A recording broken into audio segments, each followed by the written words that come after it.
Bonjour à tous ta Famax, j'espère que vous allez bien. Ici c'est Mamos, hein, pour ceux qui ne me connaissent pas, je fais essentiellement des analyses sur le Bitcoin et les crypto-monnaies en général. Donc, ce que je vous propose aujourd'hui les gars, c'est d'avoir une vision à long terme, de regarder loin, d'avoir une perspective lointaine, parce que c'est le moment pour moi, en tout cas cette période elle est propice à l'investissement. Donc vraiment, ayez ça en tête, d'accord? Le court terme, on va en parler mais privilégier quand même, enfin en tout cas selon moi, hein, selon moi, je suis pas conseiller financier, mais privilégier le long terme, ok?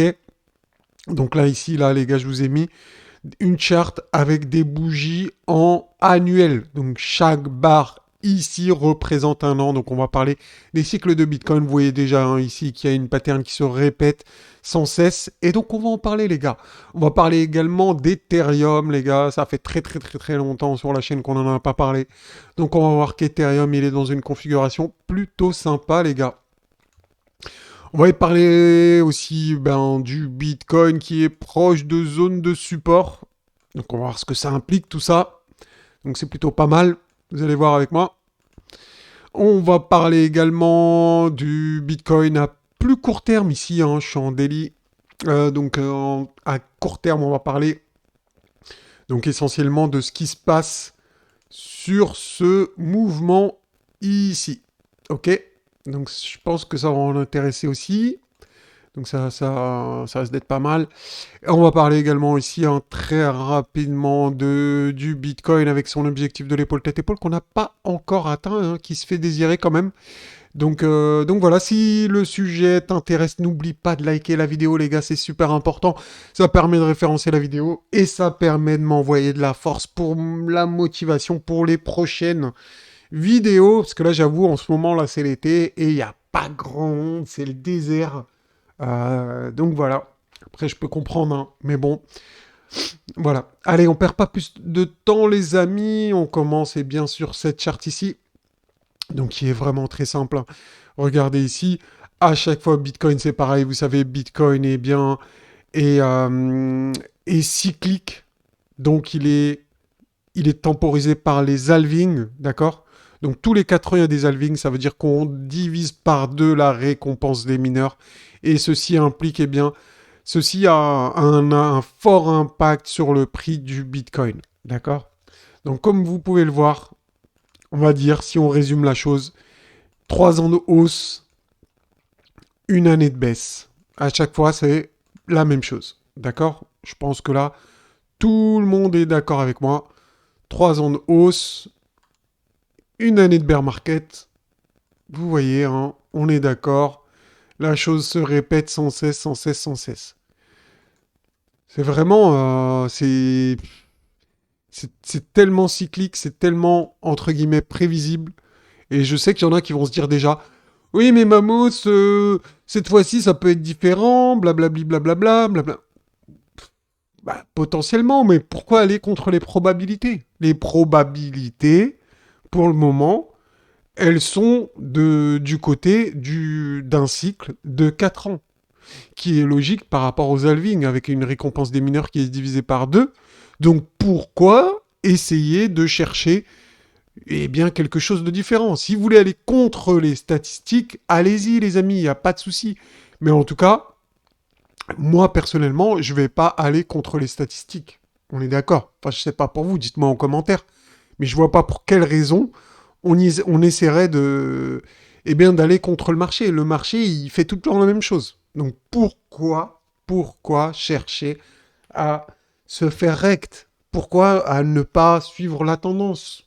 Tout simplement, c'est un rouleau compresseur. Donc je vois pas pourquoi moi je jouerais contre ça. Personnellement, hein, moi à Mamos, je joue ce scénario-là. Il y a pas, je fais pas plus compliqué que ça. Hein. Je cherche pas à réinventer la roue. Il n'y a rien de compliqué. Si vous regardez, regardez, on n'a jamais fait 2 années de bear market. En tout cas, de baissière consécutive. 2 années rouges. D'accord? Donc la probabilité de terminer cette année sous les 17 000, elle est vraiment très faible selon les cycles du Bitcoin. C'est pas moi qui l'ai inventé. Regardez, c'est depuis la création du Bitcoin, on n'a jamais fait ça. On n'a jamais fait ça. Par contre, ce qu'on a fait, C'est 3 années de hausse consécutive. Et ça, c'est plutôt une bonne nouvelle pour les investisseurs. Donc si vous êtes investisseur, eh bien, et regardez ici, je vous ai noté les années 0123, 0123, 0123. Eh bien, on est sur l'année 1. Est-ce que l'année 1, c'est une année de top de bull run? Non. C'est la première année qui, on va dire, commence le bull run. En tout cas, le cycle haussier. OK? Et en général, on top dans l'année numéro 3. L'année numéro 3, regardez, elle est ici. D'accord? Donc elle commence en 2025. Enfin, c'est l'année 2025, tout simplement. L'année 3, l'année du top du prochain bull run, on pourrait extrapoler qu'elle est en 2025. Tout simplement. Voilà. Il n'y a pas plus compliqué que ça. Donc l'année 2025, comme on le voit sur les cycles de Bitcoin, c'est une année de top. Donc là, vous êtes sur l'année 1. Ça veut dire que là, vous pouvez encore kiffer l'année, par exemple l'année 2024, qui risque d'être haussière, et l'année 2025, qui risque de se terminer plus haut que l'année 2024. Donc, est-ce qu'il y a du potentiel à la hausse? Bah, carrément. Est-ce qu'il faut être investi sur le marché des crypto-monnaies? Selon moi, Mamos, bah oui, clairement. Je vois pas pourquoi on ferait compliqué. Il n'y a pas besoin de, il n'y a pas besoin de faire compliqué ici. On voit très bien que c'est des années qui sont haussières. L'année de bear market, elle est passée. Pour moi, le plus dur, il est passé. Maintenant, c'est que la kiffance, comme dirait Naps, si vous avez la ref. Donc voilà pour Bitcoin ici sur les cycles. Je pense que vous m'avez compris, j'ai été assez clair. Il reste encore pas mal de mois de hausse. Bien sûr, il y aura des corrections. Là, on est en annuel. Mais en tout cas, il y a beaucoup de kiff à avoir potentiellement. Voilà, ici c'est Ethereum. J'allais dire ici c'est Paris. Non, non, ici c'est Ethereum. Donc vous pouvez voir ici, pour moi ici, il y a clairement une vague d'accumulation. Euh, on est en train d'accumuler, on a vu par rapport au cycle de Bitcoin, et bien qu'on est dans une année, le bear market, il est terminé. Là, c'est une période d'accumulation. Donc pour accumuler du Bitcoin, du Bitcoin et des crypto-monnaies en général, mais là on est sur Ethereum. Donc ça peut être bien une très bonne période pour aller pour accumuler de l'Ethereum. Donc bien sûr ici on est dans un trading range. Qui dit trading range dit borne haute et borne basse. Donc le mieux, bien sûr, c'est d'acheter la borne basse, bien évidemment. Donc 1000 dollars, c'est mieux que 2000 dollars. Là-dessus, je ne vais pas vous apprendre quelque chose. Mais bon, malheureusement, la période des 1000 dollars sur Ethereum, pour le moment, c'est du passé. Pour le moment, c'est du passé. Ce qu'on ne voulait pas à 1000, est-ce que vous en voulez à 2000? Si vous en voulez pas à 2000, on vous le reproposera plus cher, vous inquiétez pas. C'est qu'une question de temps. Rappelez-vous, on avait vu sur différentes vidéos que le RSI au-dessus des 50 comme ça, quand il stabilise et qu'il rebondit, qu'il sert de support, c'est une très bonne chose en général. Et quand on est au-dessus de la moyenne mobile 30 semaines, c'est une très bonne chose. Donc, pour le moment, les gars, Ethereum, il est très puissant. Enfin, il est fort. Ce qu'il faudrait, pour montrer un gros signe de force, ça serait un breakout comme ça aussi. Eh bien là, je vous raconte pas, ça serait vraiment quelque chose d'extrêmement puissant. On aurait une vague, une accumulation qui serait confirmée, donc avec clairement une grosse pattern ici, en triple bottom, on pourrait dire, et une extraction haussière qui serait extrêmement puissante selon moi. Ça serait vraiment très très très bullish avec des confirmations au niveau du momentum, au niveau des moyennes mobiles, etc. Donc vraiment, c'est Ethereum, si il break honor, ça va être un signe extrêmement fort, extrêmement puissant. En tout cas, ici, on voit très très bien la moyenne mobile 30 semaines qui sert de support. Je vous l'ai mis sur des flèches. À chaque fois qu'on a tapé dessus, à chaque fois, on a rebondi, ça a servi de support. Donc à voir, pourquoi pas, si ça break comme ça peut être très très fort. En tout cas, ça fait pas mal de temps qu'Ethereum, il congestionne. Donc c'est plutôt un signe de force ici. D'accord? Donc là, je vous ai passé en daily. En daily, par contre, on est passé sous les 52 RSI. Donc Ouais, vu la faible volatilité, qu'est-ce qui va se passer? Est-ce qu'on va aller retester encore la moyenne mobile 30 semaines? C'est probable, donc à voir. Pour l'instant, en tout cas, il n'y a pas de signe de faiblesse. Donc si, je vous donne aussi le scénario baissier, si vraiment on commence à breaker ici la moyenne mobile 30 semaines et qu'en hebdomadaire on break les 52 RSI, je pense qu'on pourra aller chercher la bande basse du trading range, d'accord? Donc on pourra aller chercher la bande basse. Mais par contre, si ça break au nord, bah, bien évidemment, on aura un très puissant mouvement haussier selon moi, et on pourrait aller se diriger, aller chercher cette liquidité que je vous ai mis ici, là, avec le petit symbole ici, hein, au-dessus de cette résistance, pourquoi pas aller prendre cette liquidité. Donc on verra ça. Eh bien pour l'instant, on patiente, on tempo, et on verra bien. Une chose intéressante également ici, regardez, c'est qu'on est sur des niveaux quand même au niveau d'une trendline qui sert de support. Donc bien évidemment, on peut aller à 29 200, pourquoi pas des choses comme ça ici.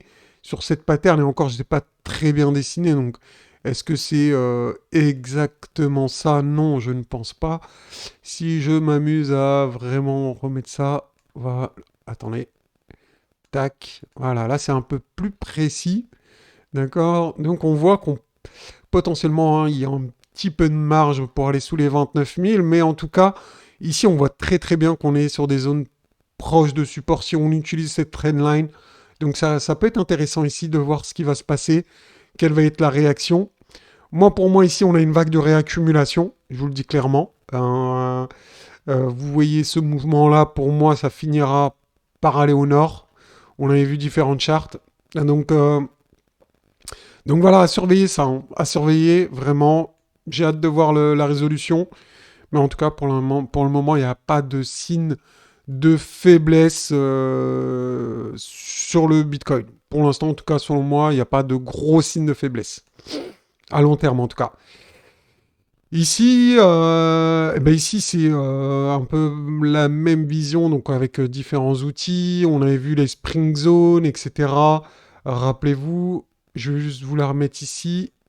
Hop, je remets un peu d'opacité. Voilà ce qui s'était passé pas mal de fois. Je vous avais montré aussi dans la dernière vidéo qu'on a une pattern qui ressemble. En fait, les deux corrections ici se ressemblent plus ou moins. Et regardez, si j'augmente l'opacité ici, on avait eu quelque chose qui se passait comme ça. Donc pourquoi pas, hein, c'est pas obligatoire bien évidemment, mais pourquoi pas aller rechercher de la force ici pour, ensuite repartir, d'accord? Aller retester, le tunnel une petite dernière fois, prise de liquidité, comme je vous ai schématisé ici avec le petit bonhomme là, qui plein de dollars là. Donc moi, je pense qu'on va les prendre à très court terme, enfin très court terme, à court terme, on va aller prendre ces deux bornes là, hein. On va aller prendre ces deux bornes là, celle-là là et celle-là. Vous voyez ce que je veux dire? Ces deux liquidités qui sont en attente. Je pense qu'on prendra les deux. Idéalement, pour moi, ça serait de prendre, euh, de d'abord faire un mouvement baissier. Ça serait pour moi le scénario idéal. Donc prendre la liquidité baissière pour avoir de la force pour aller prendre ensuite la liquidité ici des shorters et pour aller break la résistance, donc pour faire un short squeeze tout simplement. En d'autres termes, ça serait le scénario idéal selon moi, Mamos bien évidemment, mais bon, bien sûr, je ne lis pas l'avenir. Donc le Bitcoin, il fait ce qu'il veut. Et si s'il veut faire comme comme j'aimerais bien, bah ça serait cool. Mais après, bien évidemment, c'est pas moi qui décide, hein. Si jamais vous pensez que j'ai toujours raison, bien évidemment, je me trompe, hein, ça m'arrive de me tromper. D'accord. Donc ça, c'est un scénario aussi qu'à surveiller, selon moi. Donc je sais pas s'il va se réaliser, bien évidemment. Après, je tiens aussi à vous mettre en perspective parce que les gens veulent toujours, voient toujours les choses à court terme. C'est pour ça que je vous parle de vision long terme. Mais si on regarde à long terme, les gars, dans quelques mois, si on continue de monter, est-ce que ça valait le coup de shorter un tout petit mouvement ici? Je vous schématise, d'accord? Regardez ici. Ça, c'est la baisse entre guillemets potentielle. Et ensuite, on va dire, ça, c'est la hausse potentielle. Quel est le mouvement le plus intéressant? C'est le petit short ici, tout ce qui reste là, le petit potentiel ou le gros potentiel de hausse. Chacun fait ce qu'il veut, mais voilà, je tiens quand même à être clair là-dessus. Franchement, on l'a vu hein, sur toutes les phases correctives ici. Est-ce que c'était intéressant de shorter? Bah, plus ou moins. Si vous shortez le top, bien évidemment, c'est toujours plus intéressant. Mais bon, voilà, je pense que vous m'avez compris ici. Ce que je veux vous dire par là, c'est que je pense qu'il y a plus de potentiel au nord qu'au sud. Voilà, voilà, c'est tout. Hein. C'est ce que je pense, c'est mon avis, bien évidemment. Donc, on l'avait vu en 4 heures, les gars. Eh bien, une configuration qui serait super intéressante, ça serait d'avoir des boules bleues comme ici, hein, mon indicateur des boules bleues qui s'appelle le Super Mamos. Oui, je sais, j'ai été original sur le nom. Voilà. En tout cas, s'il y a des boules bleues et que ça se passe à peu près comme ça, donc on prenne la liquidité, vous voyez ici, clac, ici, qu'on prenne la liquidité et qu'on soit proche de cette zone. D'ailleurs, regardez, je vais vous mettre, eh bien, les objectifs mensuels en termes de support. Donc les amis, voici eh bien, les 2 supports mensuels. Voilà en rouge, d'accord? Donc le support 1 ici, le support 2 ici, d'accord? Eh bien, ça serait les zones éventuelles où le Bitcoin pourrait rebondir si la baisse continue, d'accord? Donc vraiment, c'est des zones qui sont à surveiller. Je vous les donne à l'oral, donc c'est 28 100... 150, 28 000, ouais, 28 150 environ, et 27 000 environ, d'accord hein, j'arrondis un peu. Voilà, donc on avait vu ce scénario, rappelez-vous. Eh bien, ça serait plutôt pas mal si on va chercher les 28 150 ici et qu'on repart à la hausse. Ça serait vraiment un scénario idéal, avec des boules bleues, etc. Donc on aurait eh bien, des jaunes de... Eh bien, une zone de confluence. Imaginons qu'on a des boules bleues ici. Alors, je vous schématise ça. Regardez. Je vais les mettre en bleu, comme ça. Voilà, ça fait un peu comme l'indicateur. Tac, tac, vous voyez. Des boules bleues comme ça. On serait sur le support 1 ici. N'oubliez pas que le support 1, il s'arrête pas là, hein, il continue. D'accord. Donc, hop. Donc, c'est pas ça que je voulais. C'était plutôt celui-là. On va faire comme ça. Regardez. Là, le support, eh bien, il est ici. Ok. Donc, on va le mettre en rouge également. Et on va le mettre en 4 pixels. Voilà. Donc, le support 1, il est ici. Voilà, on aurait des boules bleues, on aurait une confluence, on aurait également le tunnel ici. Donc, ça ferait pas mal de confluence ici. Si on descend, eh bien, sur ce niveau, aux alentours des 28 100 environ, hein, 28 150, 28 100, et qu'on repart à la hausse, vraiment le scénario idéal, vraiment le scénario idéal selon moi, selon Mamos. Je pense que ça serait le top du top, les gars, le top du top. Donc, n'oubliez pas de liker en masse, les gars, pour bien référencer cette vidéo. Franchement, si ce scénario, il arrive, les gars, je sais pas, ce serait incroyable quand même, ça serait un penalty, ça serait un truc de, eh bien franchement, qui ferait vraiment plaisir. Et on pourrait rentrer ici à peu près safe. En tout cas, on aurait des super confirmations.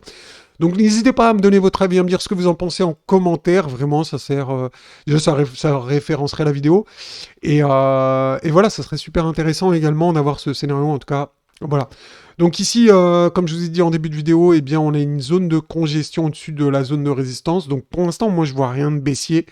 Vraiment, on n'a pas atteint l'objectif ici, donc pourquoi pas. Hein, c'est pas parce qu'on l'a pas atteint que cette figure est terminée ou elle est morte, je sais pas quoi.